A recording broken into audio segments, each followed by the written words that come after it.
Hi, everyone, and welcome to EMDAC Lunch and Learn. Today we have Amanda Smith, who's with Volunteer Louisiana, which is within the Office of the Lieutenant Governor. And we're really excited about some of the training that they're doing and really connecting with the disability community. And I am not going to go into any more detail because I'm going to let her tell you all about it. Just thank you again, Amanda, and I will go ahead and turn it over to you. Hi, good afternoon. I'm Amanda Smith with Volunteer Louisiana. And excuse me, sorry, turn my ringer off on my phone. And I'm just going to jump into our presentation. Today we're talking about why is CERT training valuable to our communities. And this is something that Volunteer Louisiana, first of all, to give you some history, we're housed in the Office of the Lieutenant Governor. We are the State Service Commission. And with that, what we do is we administer the state and federal grant programs, AmeriCorps programs that come into our state, and also the Volunteer Generation Fund, which is the VGF is the acronym for that. That is from the Corporation for National and Community Service, which is AmeriCorps. That grant is to generate volunteers and promote volunteerism in our community. So during a disaster, since Volunteer Louisiana is tasked with dealing with spontaneous, unaffiliated volunteers, we applied for that VGF grant. And in our application stated that we wanted to apply it to emergency management so we could help people in Louisiana to be more prepared for disasters. So with that, in generating volunteers, we're training volunteers in advance prior to an event, and we're connecting them as teams so that during disasters, we have a more unified approach to response and recovery. So Volunteer Louisiana, we're one of the 53 state service commissions created by the National Community Trust Act of 1993. And all of our state service commissioners, they're gubernatorially appointed and they're bipartisan. We are responsible for granting and overseeing the federal funds awarded. So we have in our strategic plan, there are 3 buckets. We have our AmeriCorps programs, our disaster services, and then volunteerism. This is just a list of different AmeriCorps programs that are operating throughout the state of Louisiana that our office oversees. And just for some background, this is a little bit of information about the impact that these programs also have in our state. And as you can see, they're really busy and they're making a great difference. Here's just some fun pictures for you of our AmeriCorps teams out there doing what they do, working in disaster response, planting trees. They work in food banks, and they work with students and schools through Boys and Girls Clubs. So in our volunteerism part of what we do at Volunteer Louisiana, we have 3 pieces to that, where we're building relationships with and as part of a network throughout the state with our partners. We're talking about vendor management systems so that volunteer management data is better available. We're promoting National Days of Service. That would be in September. And brand awareness for signature volunteer programs like Champions of Service and the Louisiana Volunteer Service Awards. Also something to note is that if any of you are working with volunteers out there and you ever want to recognize them, all you have to do is send an email to our office, and we can generate a volunteer service certificate that is signed by the Lieutenant Governor, and we can send that out to you so that you can present that to your volunteers as a thank you and recognition award for their service. A lot of people don't know that that's available, but it is, and all you have to do, again, is contact our office, somebody in our office. You could contact me or Lori Pilley, our Director of Volunteerism, and send us those names, and we'll get that information out to you, those volunteer service awards. And again, this is just talking about our recognizing volunteers. That's a picture right there of some of our champions of service. Different. That's Rebuilding Together Baton Rouge, when they received our Champions of Service Award. Oh, I'm sorry, skipped right by. And there we have it. There's Brandy, our own Brandy Boardline. She received Community Preparedness Awards this year, multiple awards. This was on the left. There's a picture of Brandy receiving the LEPA Award. That's Vicki Travis, the president of LEPA. And LEPA is the Louisiana Emergency Preparedness Association. So she received that award, and also in that picture is Casey Tingle, our GOSEP director. And then the picture on the right is where Brandy received the FEMA Region 6 Community Preparedness Award. She received the award for the state of Louisiana, and then went on to compete at the regional level with the other state winners. And that's where Brandy won that regional award. So the states she competed with in FEMA Region 6 were Louisiana, Arkansas, Oklahoma, Texas, and New Mexico. So congratulations again, Brady, and I'm going to call on you in a little bit, if you will, to tell us about it. So at Volunteer Louisiana, under our Disaster Services Division, we break out into three pieces: our volunteer trainings, pre and post-disaster messaging and coordination, and also just with the leadership roles that we have. In our staff, we have staff that represent Louisiana VOAD. Lori Pilley, our Director of Volunteerism and Disaster Services, she's on the board with VOAD. We have a leadership role with the State Citizen Corps Council, with the National CERT Association. We're members, and I'm on the board of directors for that organization, and also with FEMA Region 6, as we have in past chaired the Community Preparedness Working Group with FEMA Region 6. So Citizen Corps, I mentioned that Citizen Corps this is a list of different programs that fall under State Citizen Corps. The first one on the list is our Community Emergency Response Teams, which the acronym is CERT. That's what you're going to hear about more on this during this presentation. But our Neighborhood Watches, those are Citizen Corps programs. Volunteers and Police Service, our Fire Corps, our Medical Reserve Corps, and the acronym for that is MRC, if any of you have ever heard of that, MRC. The Amateur Radio Emergency Communications, and City or Community Program Volunteers. Those all fall under our State Citizen Corps programs.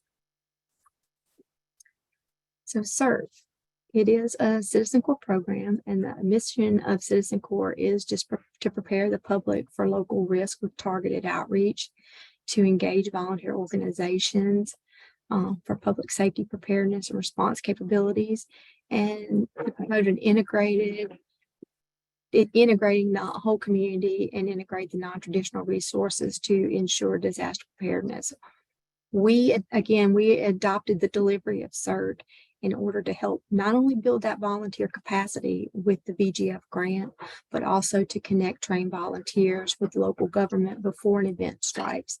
And it also, again, because we are tasked with dealing with spontaneous and unaffiliated volunteers during a disaster, if we train these teams already around the state, then when the spontaneous volunteers pop up, we can just direct them to the teams, and hopefully, they can take them in and deal with them and help them to be a part of something, a response that works for the local governments.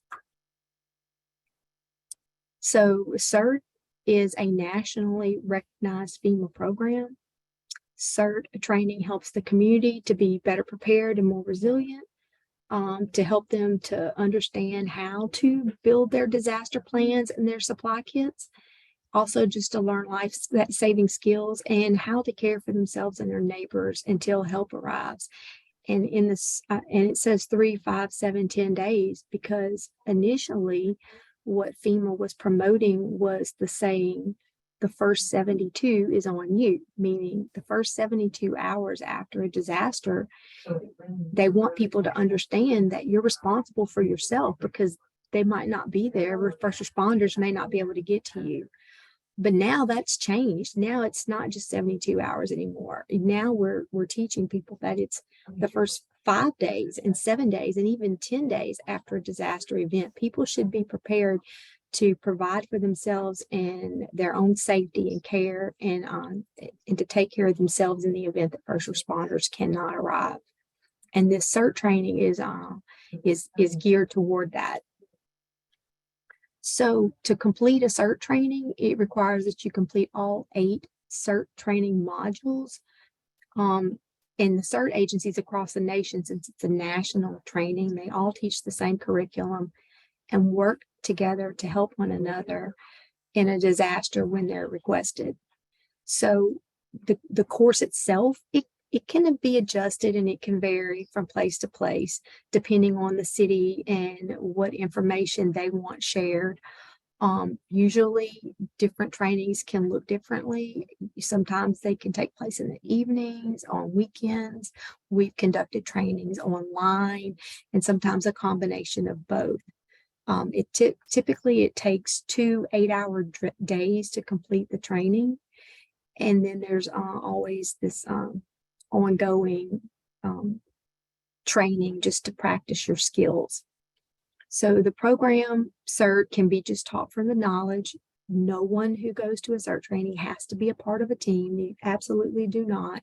But the training, it's good to attend if there's one presented in your area, because the knowledge is just so good for a person to have. And overall, it just helps our communities to be more resilient and better prepared. So again, the CERT training can and it should be adapted for different community groups and vulnerable populations.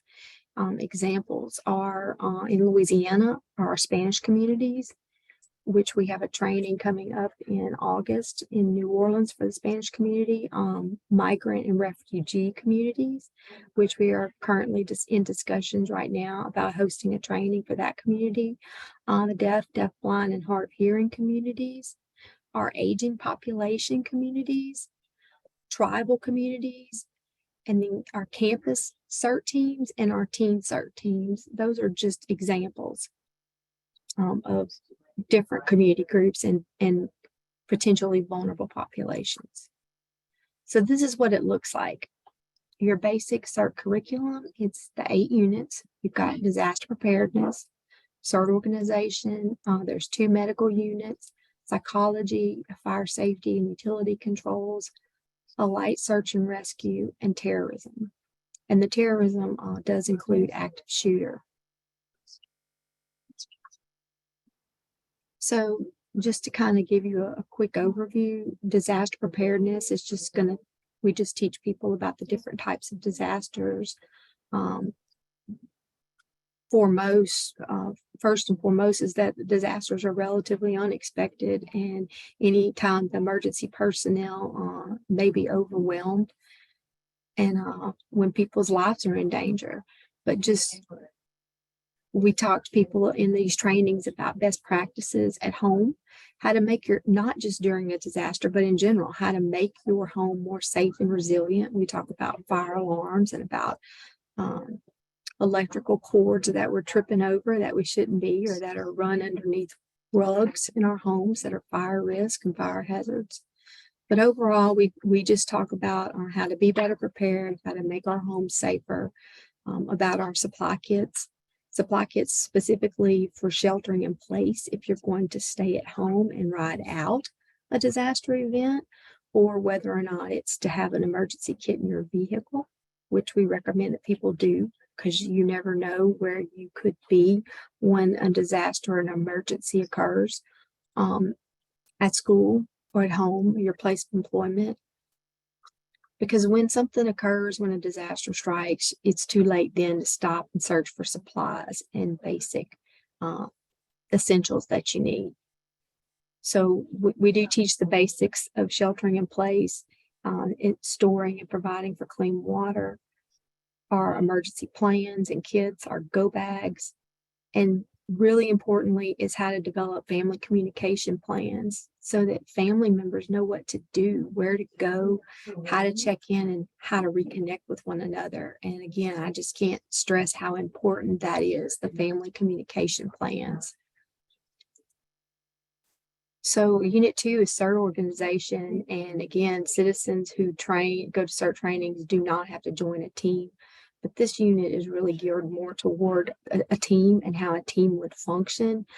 If it were organized in a community, we teach the incident command structure, or the ICS system, which is a standardized approach to command, control, and coordination that all responding agencies use during disasters.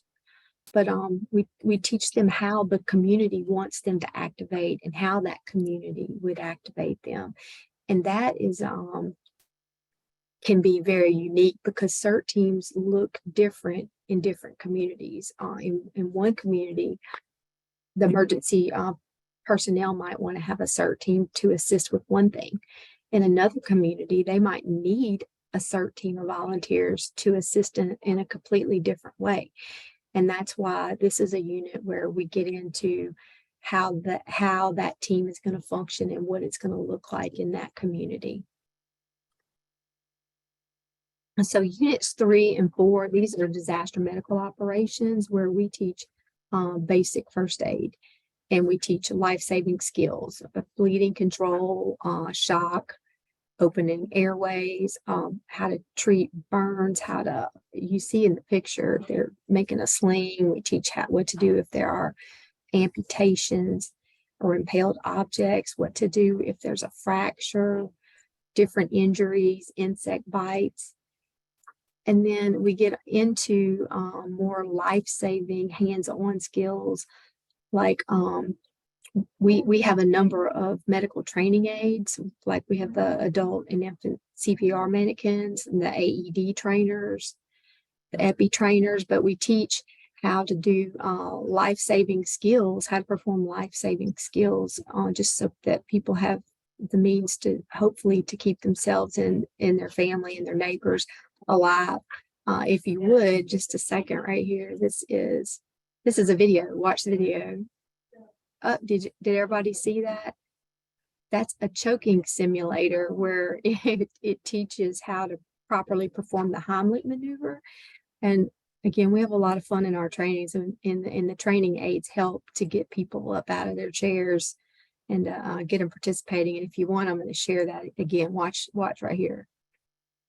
Look, you see, it's like a little Nerf bullet that's in the little vest that she's wearing, and that little dot is the belly button, and it teaches the proper way to perform it to make the object dislodge and come out.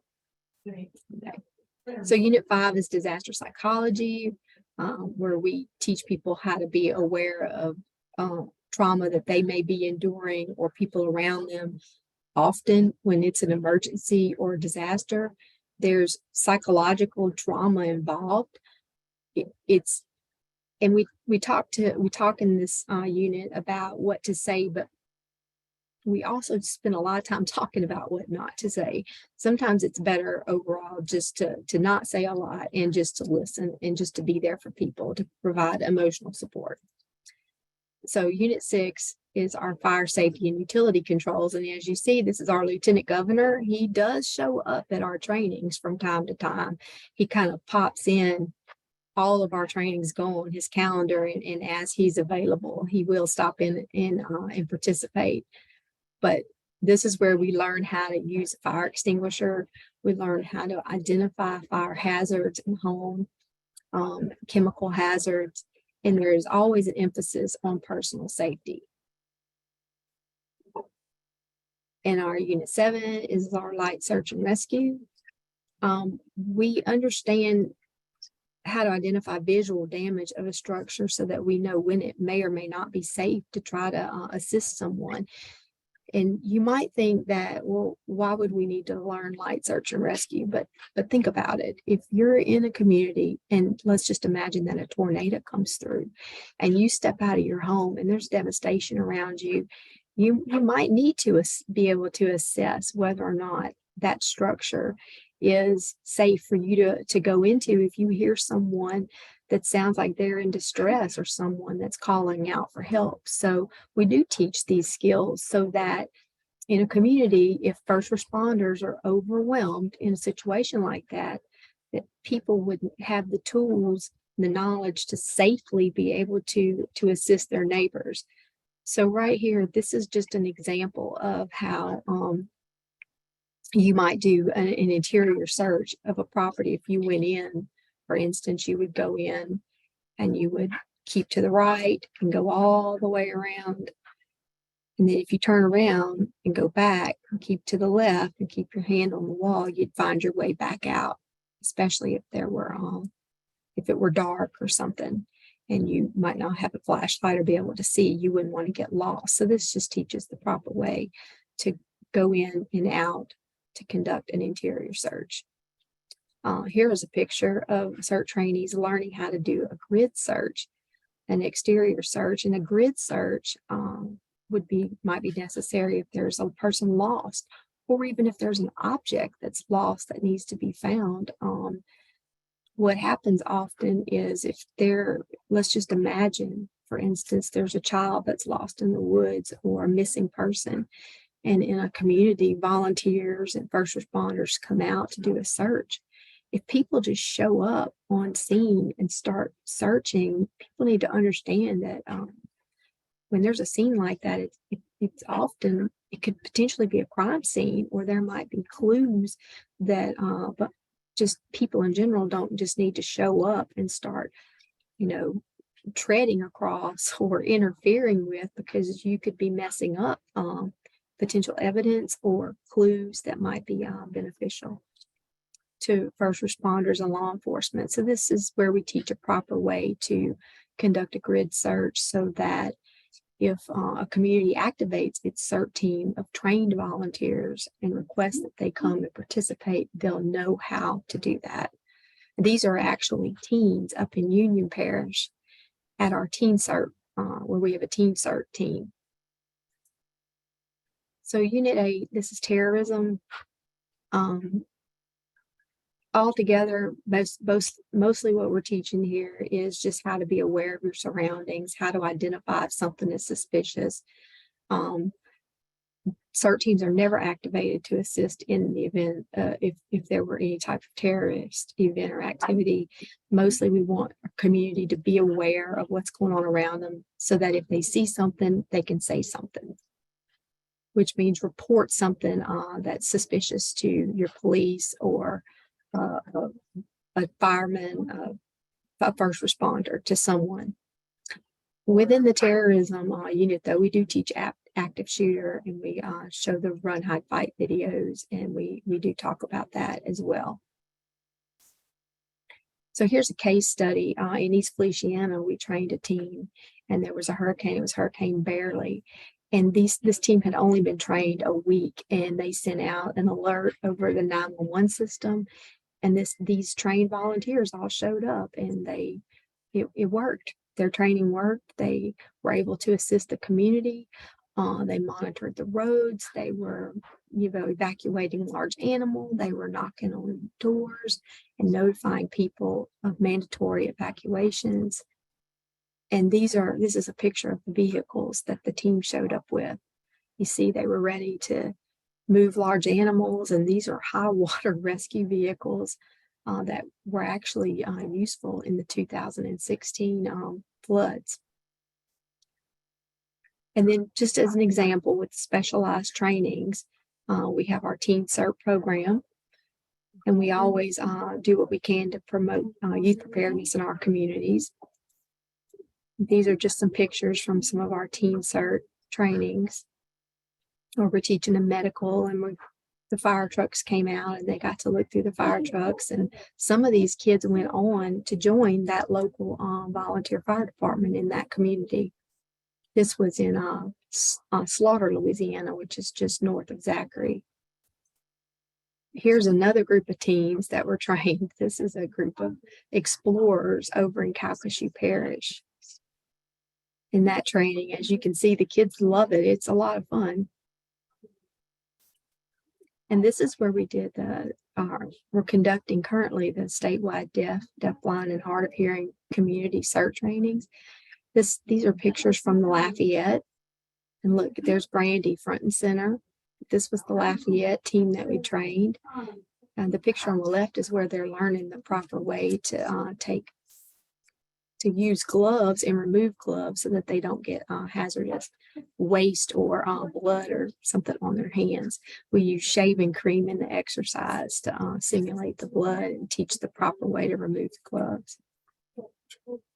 And then this is in New Orleans, which was earlier this year. These are pictures from that team that was trained. And there they are with the infant CPR mannequins. And of course, they learned fire, safety. And here are the dates for upcoming trainings that we still have that are occurring in Louisiana this year: Shreveport, Monroe, Baton Rouge, and Lake Charles. And again, I mean, this is how to follow us and how to watch what's going on. We're on TikTok and Twitter and Instagram and Facebook. So I appreciate it. Thank you for bearing with me. I know that was a long presentation, but that's pretty much what we do. And I'm going to turn it back over now to Bambi to maybe direct us in some questions, some Q&A.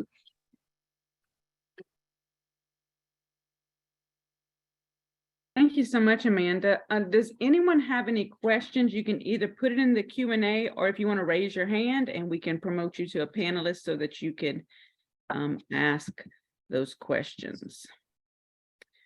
And while we're waiting, Amanda, I just have a question. So how would someone or an organization go about scheduling to have a CERT training with their particular group of people that they would like to get trained? All I have to do is reach out to us, let us know. I can put my, or if they don't have my contact information, I can put it in the chat.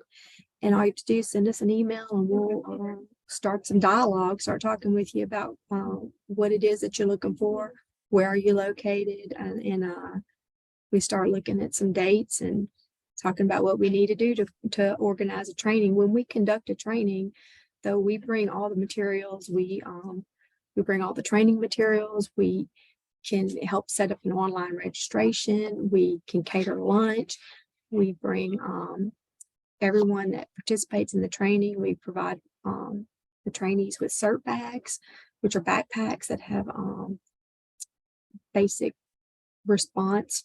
They've got like a flashlight in them, I guess a wrench to be able to turn off their utilities, first aid kit, just various items in this backpack. So that's kind of the start to a kit. But if a CERT trained person were to activate, they'd have things in this bag that they could grab that they would need to be able to go out and do what they do.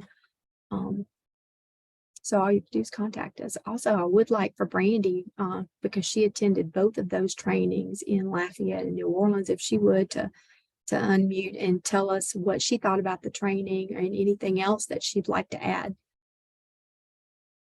Okay. Hey, Brandy. Hey. Hi, everyone. Thank you, Amanda, for the picture earlier. It was a really, really good picture. I'd love to get a copy of that. Okay. The Lafayette training was different than the one in New Orleans because we have more people in New Orleans, in NOLA Ready. I forgot the person's name that's with FEMA. And they had more explanation for the people in New Orleans. And also the community was really happy to have, you know, the visuals, the large variety of visuals that they provided. I've done a lot of work with deafblind who switch back and forth. The deafblind, they have 2 people working with each of them for the tactile signing. And we have 2 regular ASL interpreters so that they can hear what's going on in the room. Plus we had copy sign interpreters. So there was a lot of preparation involved and so many people involved in setting up the training in Lafayette. We've had a lot of positive feedback. A lot of people really appreciated it, and they look forward to the one in Shreveport and Monroe and Baton Rouge and Lake Charles. People are definitely looking forward to those.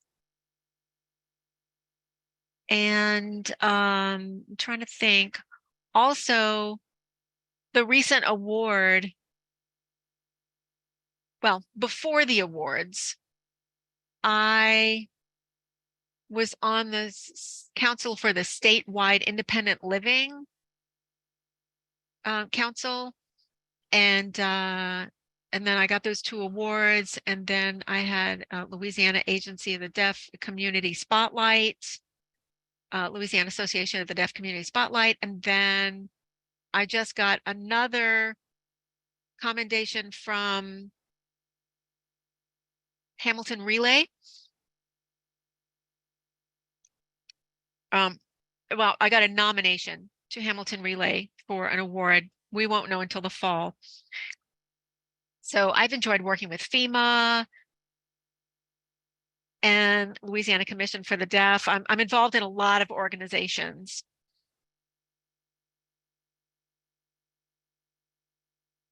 So I also run a Facebook page.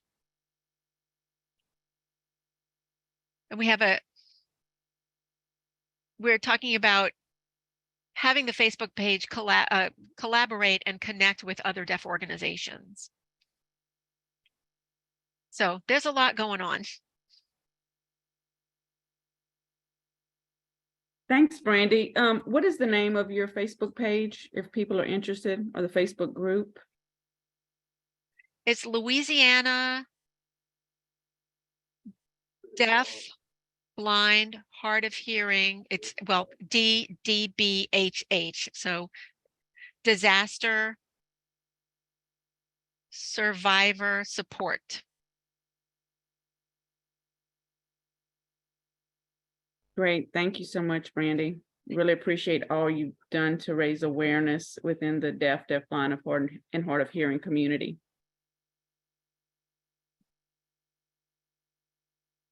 Yes, it's good, but we really need to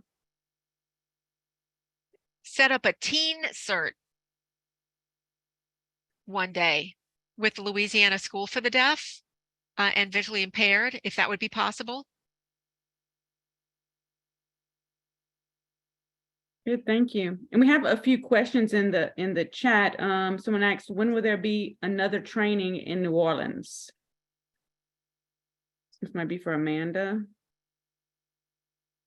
The next training we have is going to be the Spanish training. And we have a registration that hasn't been put out yet for that training.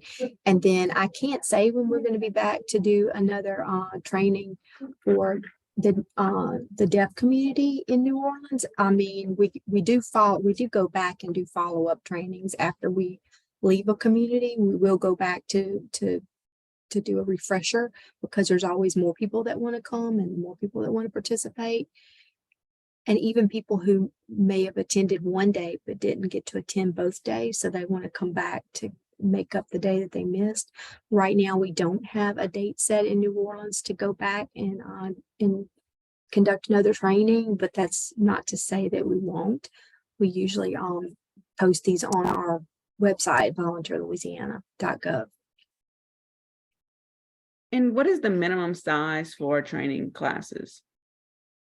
We like to have 20 people in a room, if possible, minimum. It just helps if we're going to have people and bring trainers that are going to come in and involve, because they volunteer their time as well. We like to make it worthwhile when we're in there in a community.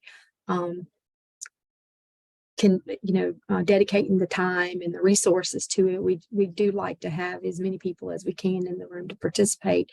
And 20 is really kind of a minimum that we would like to have. And then maximum, there's really not a max. We've conducted trainings with over 100 people before in the room. When we do have large trainings like that, we just make sure that we have enough trainers with us to be able to work with the whole group, because sometimes we might break it up into smaller groups and kind of move through the units like that. Just we have different approaches. And again, the program is completely customizable. So we kind of can do what we need to make it work. And then we had Darrell Buller's East Feliciana Parish has a ham radio group. I would like to include them with the CERT group. And he says we cover East and West Feliciana, East Baton Rouge, and Livingston also. Yes. Hi, Darrell. Good to see you.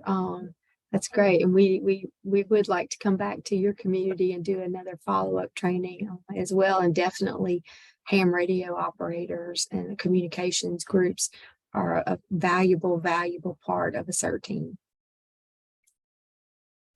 And then we had a question, how can we watch this meeting after this meeting is over? I will send the recording link to everyone who's on the EMDAC listserv, or email list, I should say. So most of you who are on the email list, I'll put the link to some more information in case you're not on the email list. We also had another comment from Zephy from GOSEP. She said, if a parish has a citizens court volunteer group with their EOC, could this training be set up for them? I would like to pass this on if so. Absolutely. Absolutely. The CERT teams, they usually fall under either the parish EOC or the city EOC, a fire department or law enforcement. But absolutely, and all a CERT team is just a group of trained volunteers. So if an EOC does have a citizen court program, they absolutely, that would be their community emergency response team. We'd love to come in and give them a more put them through our structured CERT training. Okay, and just want everyone to know in the chat, Amanda, you put your email address and then we put a link to the EMDAC resource and information document that has a lot of information. And then we have, let's see, well, someone asked about your contact information, saying congrats to Brandy for her great work. And then Zephy also said she want to pass this on to parish high schools as well. Then we had a question, when will training be in Lake Charles and Baton Rouge?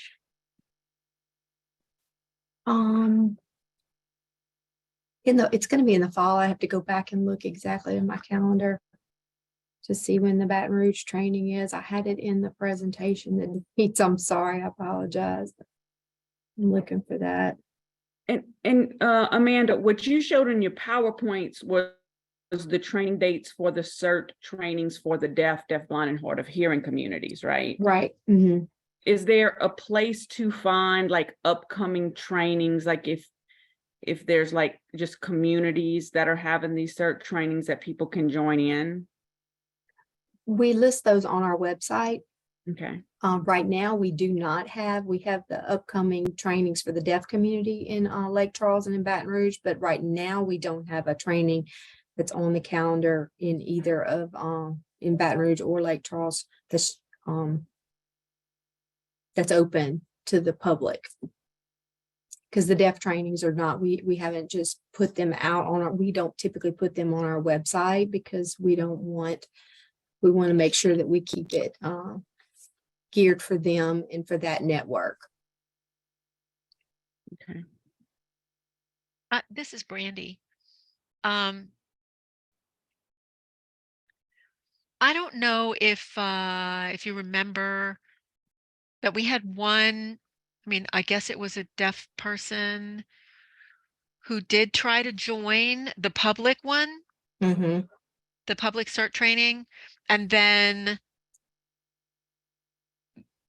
the interpreting agency had to look all over for an interpreter because it really should be 2 interpreters, and sometimes it's hard when a deaf person or a deaf-blind person wants to join the public training. It just makes it harder for them to understand.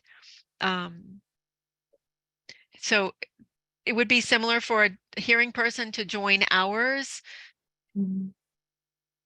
You want somebody, you know, who understands the culture, and also you know, like maybe they have deaf children or deaf parents or deaf family members that want to be involved in that. Then certainly that would be an understandable match for them. But as for you know, like LCD promotes that, Louisiana Commission for the Deaf promotes out to our community so that they're aware. My Facebook page, I promote that. So I hope that clarifies. I promote ours through other means, the deaf and hard of hearing trainings. Yeah, that's a good point, Brandy. Thank you. We have another comment. We just have 3 minutes left, but it says any upcoming CERT trainings in Lafourche, Terrebonne area. Is there a point of contact for that area? We had a meeting this morning with Grand Isle, and so we might have an area. We're going to go down there and meet with them again next week, and we have had some discussion with Terrebonne. So that's probably an area that we will be in the near future. Again, that once we do, it'll be posted on our website, and we'll start promoting those on social media. Okay, and then looks like the last one we have here is, hello, this is Chris Newble from North Shore Red Cross. We have daily home fire responses that we can send CERT members out to. Who is the best point person to connect with about getting familiarized with those resources? You can contact me, and I can with exactly what it is that you're looking for and how you're trying to connect, and we can connect you through our office.